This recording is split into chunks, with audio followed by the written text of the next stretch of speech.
ಸ್ನೇಹಿತರೆ ನಮಸ್ಕಾರ. ಶ್ರೀಮದ್ ಭಗವದ್ಗೀತೆ 16ನೇ ಅಧ್ಯಾಯ 20ನೆಯ ಶ್ಲೋಕ. ಅಸುರೀಂ ಯೋನಿಮಾಪನ್ನ ಮೂಢ ಜನ್ಮನಿ ಜನ್ಮನಿ ಮಾಮ ಪ್ರಾಪ್ಯೈವ ಕೌಂತೇಯ ತಥೋ ಯಾಂತ್ಯ ಧಮಾಂಗತಿಂ. ಶ್ರೀಕೃಷ್ಣ, ಎರಡು ರೀತಿಯ ಗುಣಗಳನ್ನು ವ್ಯಕ್ತಿಗಳು ಬೆಳೆಸಿಕೊಳ್ತಾರೆ. ಒಂದು ದೈವಿ ಗುಣ, ಇನ್ನೊಂದು ಅಸುರಿ ಗುಣ.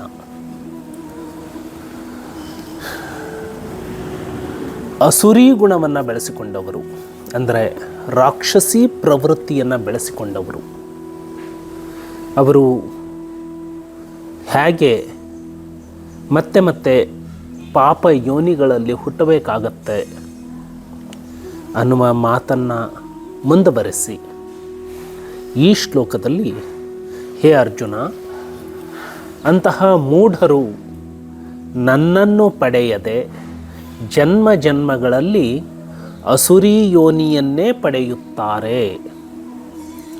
ಬಳಿಕ ಅದಕ್ಕಿಂತಲೂ ಅತಿ ನೀಚ ಗತಿಯನ್ನೇ ಹೊಂದುತ್ತಾರೆ. ಅಂದರೆ ಘೋರವಾದ ನರಕದಲ್ಲಿ ಬೀಳುತ್ತಾರೆ ಅನ್ನುವಂತಹ ಮಾತನ್ನು ಹೇಳಿರುವಂಥದ್ದು. So what is the purpose of life? ಬದುಕಿನ ಗುರಿ ಏನು? ಈ ಪ್ರಶ್ನೆ ಗೌತಮನಲ್ಲಿ ಮೂಡಿದ್ದು, ಅಂದರೆ ಸಿದ್ಧಾರ್ಥನಾಗಿದ್ದಾಗ ಮೂಡಿದ ಪ್ರಶ್ನೆ ಇದು. ನಾನು ಯಾಕೆ ಹುಟ್ಟಿದ್ದೀನಿ? ನನ್ನ ಹುಟ್ಟಿಗೆ ಏನಾದರೂ ಕಾರಣ ಇದೆಯಾ ಅಥವಾ ನನ್ನ ಹುಟ್ಟು ಆಕಸ್ಮಿಕವೋ? ಇದೇ ಪ್ರಶ್ನೆಯನ್ನು ತನ್ನ ಮನಸ್ಸಿನೊಳಗೆ ವಿಶ್ಲೇಷಣೆ ಮಾಡ್ತಾ ಸತ್ಯದ ಕಡೆಗೆ ಹೋದ. ಕೊನೆಗೆ ಆತ ಬುದ್ಧನಾದ. ಸೊ ಹಾಗಿದ್ದರೆ ಈ ಪ್ರಶ್ನೆ ನಮ್ಮಲ್ಲಿ ನಿಮ್ಮಲ್ಲಿ ಮೂಡಿದರೆ, ನನ್ನ ಅನುಭವದಿಂದ ನಾನು ಕಂಡುಕೊಂಡ ಉತ್ತರ ಏನು? ನಮ್ಮ ಬದುಕಿನ ಗುರಿ? ನಮ್ಮ ಬದುಕಿನ ಗುರಿ ಬುದ್ಧನಾಗುವುದು. ಪ್ರತಿಯೊಬ್ಬರ ಬದುಕಿನ ಗುರಿ ಮೋಕ್ಷವನ್ನು ಪಡೆಯುವಂಥದ್ದು, ಅಂದರೆ ಸತ್ಯವನ್ನು ಅರಿತುಕೊಳ್ಳುವಂಥದ್ದು.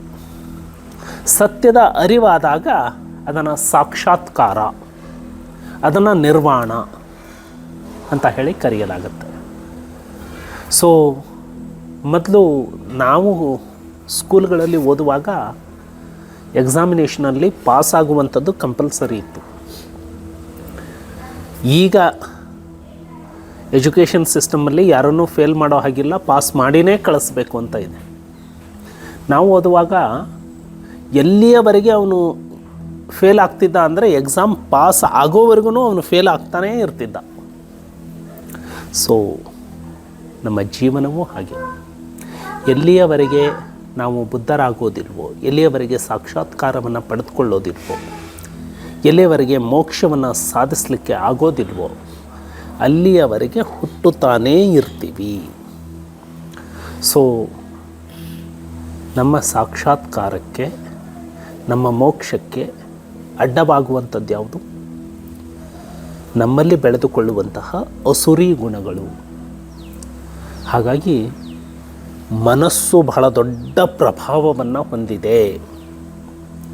ನಮ್ಮ ಮನಸ್ಸು ಆತ್ಮದ ಕಡೆ ಈ ಶರೀರವನ್ನು, ನಮ್ಮ ಬುದ್ಧಿಯನ್ನು ತೊಡಗಿಸಬೇಕು. ಶರೀರವನ್ನು ತೊಡಗಿಸುವಂಥದ್ದು ಹೇಗೆ ಅಂದರೆ, ಸ್ಥಿತಪ್ರಜ್ಞತೆಯನ್ನು ನಮ್ಮ ಬುದ್ಧಿ ಕೊಟ್ಟಾಗ ಶರೀರ ಸ್ಥಿತಪ್ರಜ್ಞತೆಯಲ್ಲಿ ಶಾಂತವಾಗಿ ಇರುವಂಥದ್ದು. ಅಂದರೆ ಮೋಕ್ಷಕ್ಕೆ ಹೋಗಲಿಕ್ಕೆ ಶರೀರವೂ ಮುಖ್ಯ, ಶರೀರದ ನಂತರ ಮನಸ್ಸು ಮುಖ್ಯ, ಮನಸ್ಸಿನ ನಂತರ ಬುದ್ಧಿ ಮುಖ್ಯ. ಸೊ ಶರೀರ, ಮನಸ್ಸು ಮತ್ತು ಬುದ್ಧಿ ಇವು ಒಂದು ಹಂತದಿಂದ ಇನ್ನೊಂದು ಹಂತಕ್ಕೆ ಸ್ಟೆಪ್ಸ್ ಇದ್ದ ಹಾಗೆ. ಮೋಕ್ಷದ ಕಡೆ, ಸಾಕ್ಷಿ ಪ್ರಜ್ಞೆಯ ಕಡೆ, ಆತ್ಮದ ಕಡೆ ಕರೆದುಕೊಂಡು ಹೋಗಲಿಕ್ಕೆ ಪೂರಕವಾಗಿ ಇರಬೇಕು. ಆದರೆ ನಮ್ಮ ಮನಸ್ಸಿನಲ್ಲಿ ವಿಕಾರತೆಗಳು ತುಂಬಿಕೊಂಡು ಬಿಟ್ಟರೆ ನಮ್ಮ ಶರೀರದ ಚಟುವಟಿಕೆಗಳು ಬೇರೆ ರೀತಿ ಆಗ್ತವೆ. ಸೊ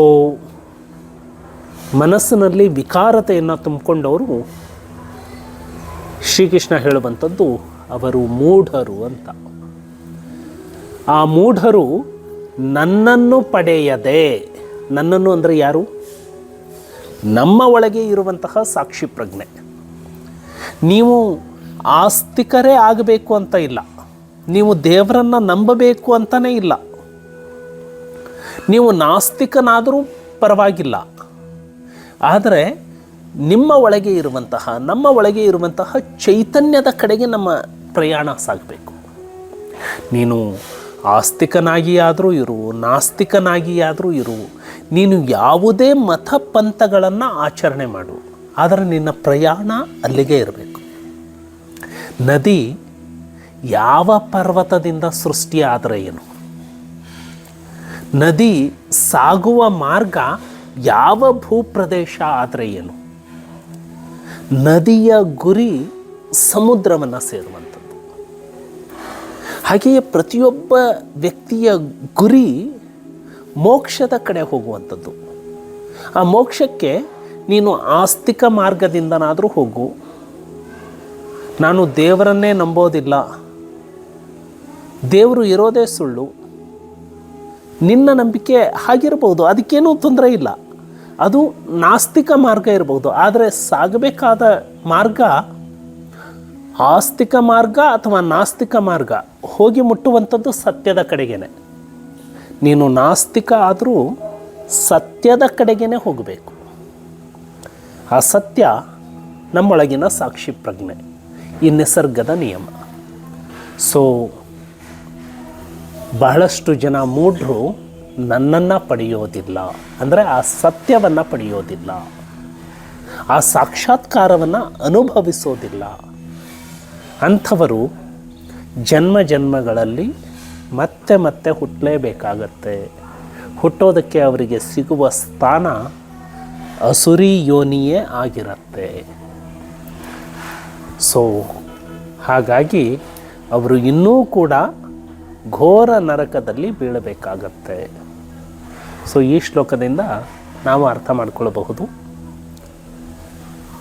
ಮನುಷ್ಯನ ಬದುಕಿನ ಗುರಿ ಏನು ಅಂದರೆ ಆತ ತನ್ನನ್ನು ತಾನು ಸಂಸ್ಕಾರಗೊಳಿಸಿಕೊಳ್ಳುವಂಥದ್ದು.